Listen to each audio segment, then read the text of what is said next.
there are plenty of obstacles in our way, but the best way to get around them is having a plan, transparency, communication, all of the things that you need to really implement a new technology the right way. Hi and welcome to another episode of the peopleHum interview series. This is your host Ayushi at peopleHum. At peopleHum is an end-to-end one-view integrated human capital management automation platform. It is also the winner of the prestigious Global Cody Awards for HCM in 2019, which is also called as the Oscars of IT. But it's also specifically built to craft employee experiences and the future of work. We also run the peopleHum blog and the channel, which receives more than 2 lakh visitors a year. And we also publish several interviews with well-known names globally every month. So welcome, Laureen. We are really pleased to have you, and to spare your time was a great thing for us. Well, thank you so much for having me. I'm really happy to be here. So I will be introducing you to Lauren Jones, who's the founder of Leaping Consulting Solutions. So Lauren is a digital transformation specialist and an industry innovator in talent acquisition technology. She is also an expert in recruiting technology and an architect capable of building full-cycle business solutions. Apart from that, she is also an efficient and effective decision maker with the ability to locate the root cause of issues and develop solutions to reduce the chance of repeat events or problems. Welcome, Laureen. We are thrilled to have you. Thank you so much. That was a great introduction, and I'm excited for our conversation. For sure. So with that, I think we should jump right into the interview. Absolutely. So, Laureen, how would you say, as per your personal experience, that technology has revolutionized the talent acquisition process? And also, do you think there are some highs and lows of the process that everyone should look out for? Yeah, I mean, look, technology is going to help us create a seamless experience and put the power of the job in the candidate's hands, which is where it should be, right? So I want to work with technologies that are focused on removing every impediment from the time the candidate sees the job posting to the time they apply and everything in between. So, we've had some highs and lows because we have a tendency to go from one extreme to the other. And so if we over automate, right, we run the risk of devaluing our relationship-based industry, which is staffing and recruiting. Our entire industry is based on relationships. And if we devalue it by over automating or creating too many impediments in the middle between job and candidate, then we run the risk of alienating the talent that we're trying so hard to attract. Yes, that's absolutely true, Lauren, and I'm really glad to have that answer from you. To add on to that, I would like to say that so the peopleHum platform is something of the same type that you've mentioned, from creating a job to having a retirement on the same platform. But yeah, we also do make sure that everything goes as per everything set, and also that the people at peopleHum are always personally engaged with our clients, so there's no alienation from the client and the employee's side. Wonderful. Okay, so we'll move ahead. So you mentioned that it's important to ensure that the organization technically works towards a common objective. So I can imagine that getting everyone on the same page can be very challenging and a task to do. So how do you, as a mentor, deal with that? Well, I mean, first and foremost is communication, right? There's got it when you're looking at adopting a new technology. Transparency is everything. Transparency and setting the expectation for your field operators and end users to understand what's coming and how it's functionally going to change. You have to be really mindful of taking.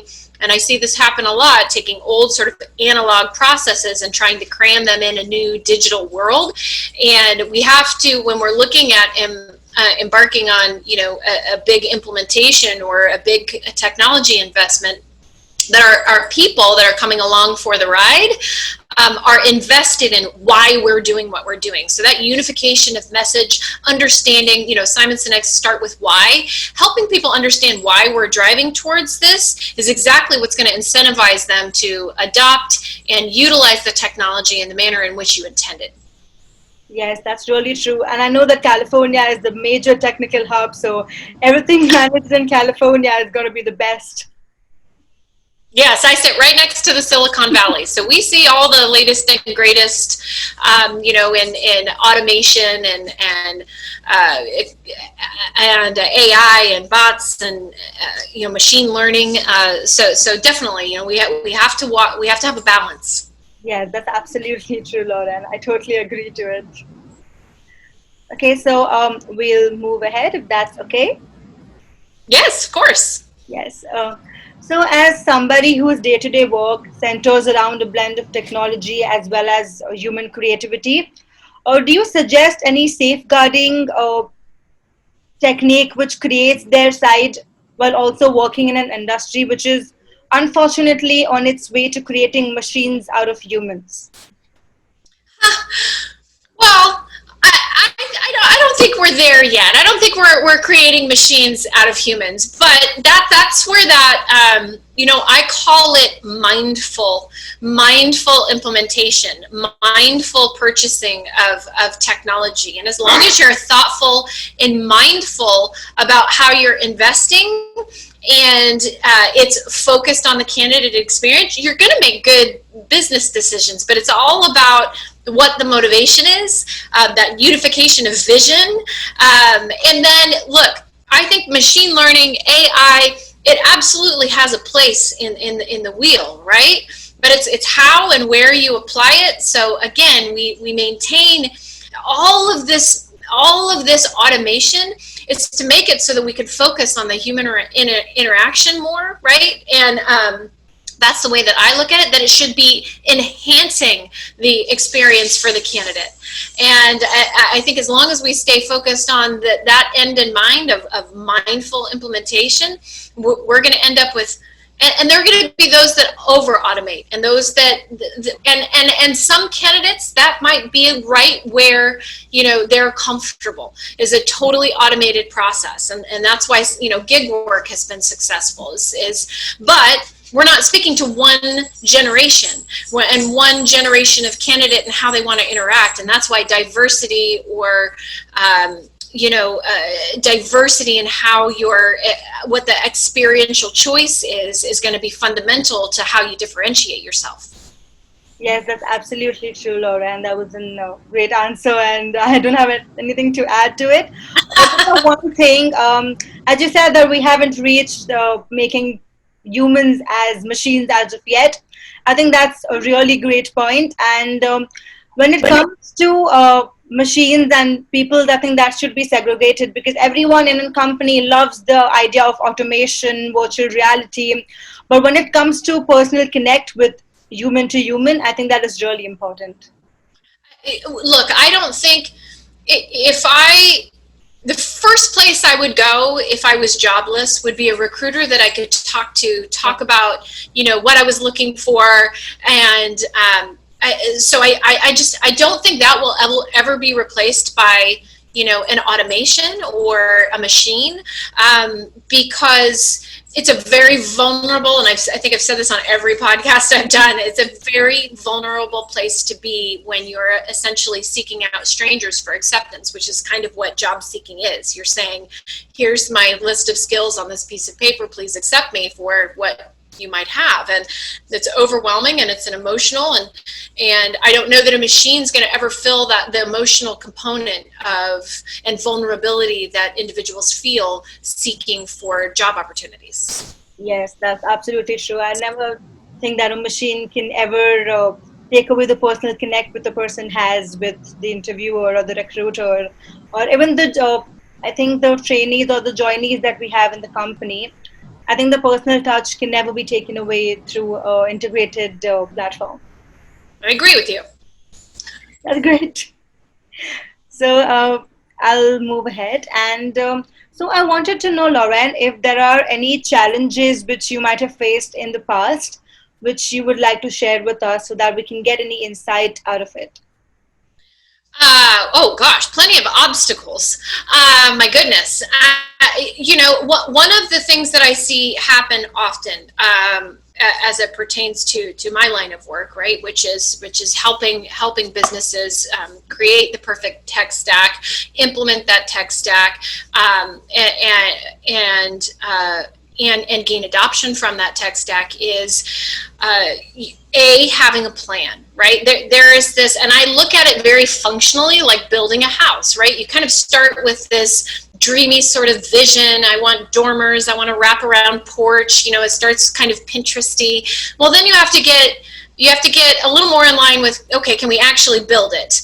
And so then you work with an engineer, and you work with your architects to put the framework together to create a plan.